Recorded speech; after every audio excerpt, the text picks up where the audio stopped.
The biggest news of the week: the deaths of Iranian President Ibrahim Raisi and the country's Foreign Minister Hossein Amir Abdullahian on Monday, hours after their helicopter crashed, reportedly due to bad weather conditions. 8 passengers, including the crew, were killed. The accident took place near the border of Iran and Azerbaijan. The Iranians were returning after a meeting with Raisi's Azeri counterpart, Ilham Aliyev. No foul play has been detected so far. The country is in the hands of interim President Mohammad Mokhber until elections on the 28th of June. Norway, Ireland and Spain announced on the 22nd of May that they will formally recognize the state of Palestine. The European countries' announcements comes week after 143 of 193 countries in the United Nations General Assembly voted for full membership of the UN for the statehood of Palestine. More news on the Israel-Hamas front. International Criminal Court Chief Prosecutor Karim Khan has applied for arrest warrants against Israeli Prime Minister Benjamin Netanyahu and Defense Minister Yoav Gallant for crimes against humanity in the ongoing Gaza war. If the appeal is accepted, Netanyahu will join the league with Russian President Vladimir Putin, who was charged with the same allegations last year. Prime Minister Netanyahu called the development a disgraceful attempt to interfere in the war. Amidst the arrest warrant row, the Israeli Prime Minister will address the joint session of the US Congress. Republican US House Speaker Mike Johnson made the announcement on Thursday. This news comes amid Netanyahu's heightened tension with President Joe Biden over the Israeli leader's handling of the war in Gaza after Washington expressed their discontent over the Netanyahu administration's plan to launch a ground assault in Rafah. While Netanyahu has an invite from the Congress, he is yet to receive one from the White House. The Israeli Prime Minister has not received an invite from the White House ever since he came back to office in 2022. The Netherlands will no longer permit its citizens to adopt children from foreign countries, the government said on Tuesday. Dutch parents adopted around 40,000 children from 80 countries over the last 50 years. After a report flagged irregularities in the system, Netherlands froze international adoptions in Feb 2021. The report said that some children had apparently been stolen or bought from their birth parents. Hello. You're watching Global Compass, the weekly show that updates you on all that has been happening around the world.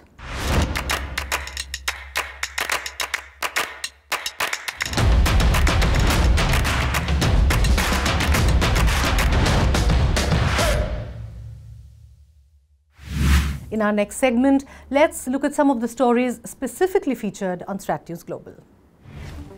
China on Thursday launched a massive joint military exercise to blockade Taiwan.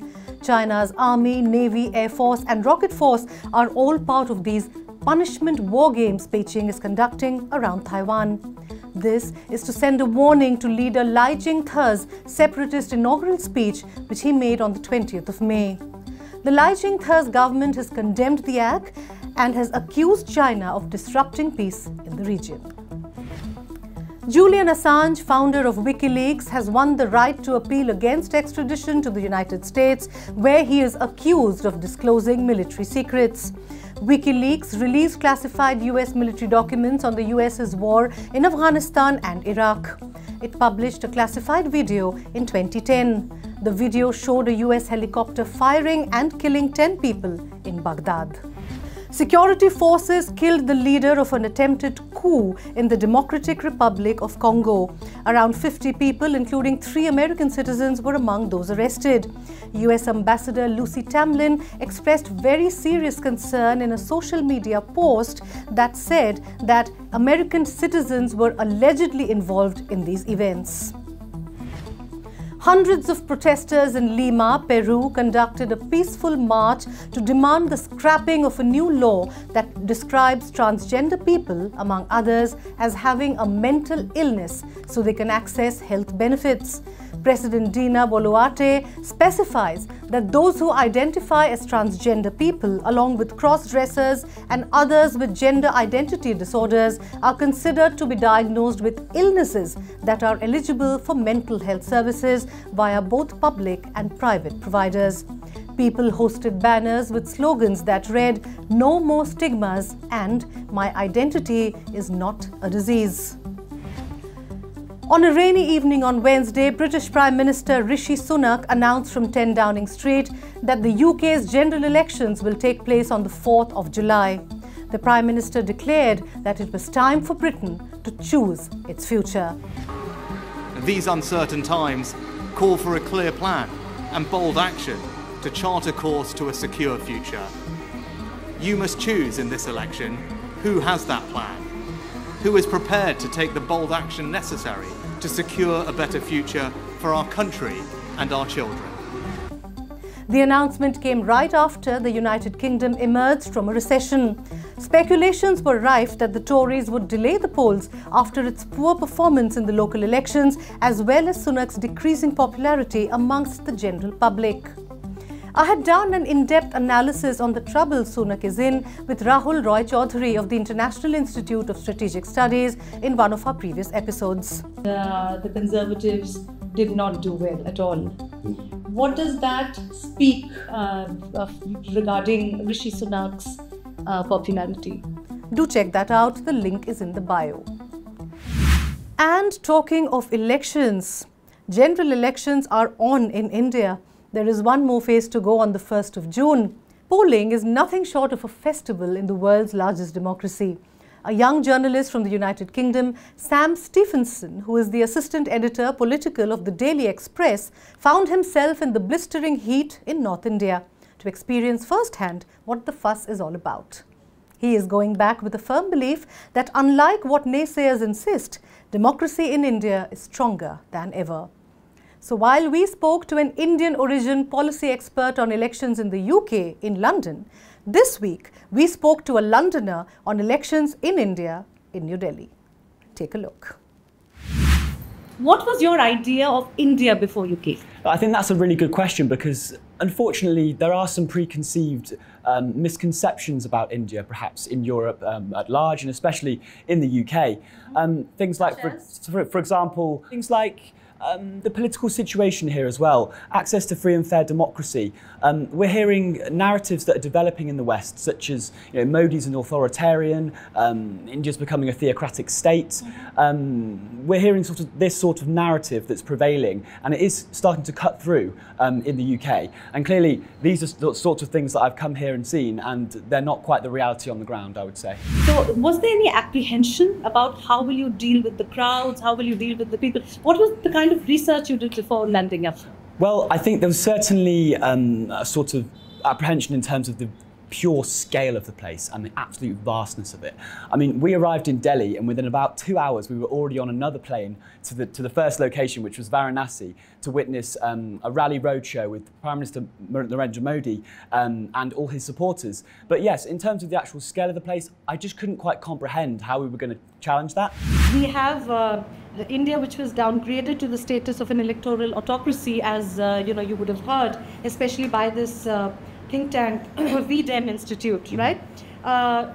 So there are these allegations of declining democracy, which you felt are not true, right? Mm-hmm. Well, yes. Okay, go on. Well, I mean, I can give you a tangible example of that, actually. We were on the campaign trail with Ambassador Sandhu in Amritsar, in Punjab, and we were witnessing him undertake a rally in rural Punjab with farmers, with local agricultural workers, and actually at the side of the rally there were some communist detractors, and they were shouting incredibly loud over a PA system. They had a microphone. They were allowed to be there. There was no crackdown on their presence. They were shouting their chants loud and clear. And to me, that's the sign of an open and thriving democracy, because we're able to see people sharing their views in this way. And actually, the ambassador himself was directly responding to them. So the debate is here. There's a thriving, vibrant, open debate in this country. And I do think that the notion that it's sort of any kind of danger to democracy here, it's not been something that I've personally witnessed myself. I understand, but then we are talking about the world's largest democracy. Mm-hmm. So when you were in Varanasi, and I've seen the video that you put out, and where you talked of how everyone is saying good things about the incumbent Prime Minister and all the things that have happened there. So are you trying to tell me that you actually never heard dissenting voices, because that would worry me as something that this is not good for democracy. Okay, well we've heard from some dissenting voices. We've heard from people here in Delhi, in Khan Market, who have told us that they do not want to vote for Narendra Modi. When we were on the ground in Varanasi, there was an overwhelming sense that people were supporting Modi, and whether or not that's because, again, he's a clever politician. He's using Varanasi as a way, because he knows that this is a sort of almost a homeland of India. It's northern India. There's a very patriotic group of people there. So he's using that Uttar Pradesh transformation as a springboard to launch his campaign. But no, in certain areas, for example, as I say, the more liberal areas here in Delhi, we have heard some dissenting voices who have told us that they think Modi is a thief, they think he's a crook, and they've told us these are their opinions. And so we have heard from people of all opinions. So what are you going to carry back to London? That's a great question. I think there's lots and lots that we need to try and learn from India and some of the good things that are happening here. And I think that, well, for example, UPI, here's a good one. This payment system that people in the UK aren't even aware of it, don't even know it exists, this technology, okay? I didn't, for a start. Let's bring this home with us. Let's speak about some of these positive technological advances that are happening in India. For example, France have now adopted it, so you can pay for the Eiffel Tower using it. But that's one example. Infrastructure, rolling out infrastructure. It's frankly embarrassing that in the UK we can't even build a railway line. HS2 was this railway line that they've now shelved, and it was only going to be a high-speed railway to London. It's about taking home that spirit of enterprise. That's the key message that I'm getting here. You can listen to the entire interview on Stratnewsglobal tomorrow. In case you still haven't, don't forget to subscribe to our channel. I hope you will like and share this show as well. And it's time to wrap up this week's Global Compass. But before we sign off, here are some interesting visuals from Berlin, where residents and visitors turned out on the streets to celebrate festival vibes as the city thrummed to the sound of the Carnival of Cultures for its 26th edition. The intercultural Carnival de Kulturen has been a regular and annual event since 1996 on the Whitsun weekend, a 3-day street festival with colourful processions showcasing the different cultures of Berlin's residents. The parade aims to provide a space for communities to represent their cultural roots through dance, music, or other forms of expression. Take a look, enjoy. See you next week.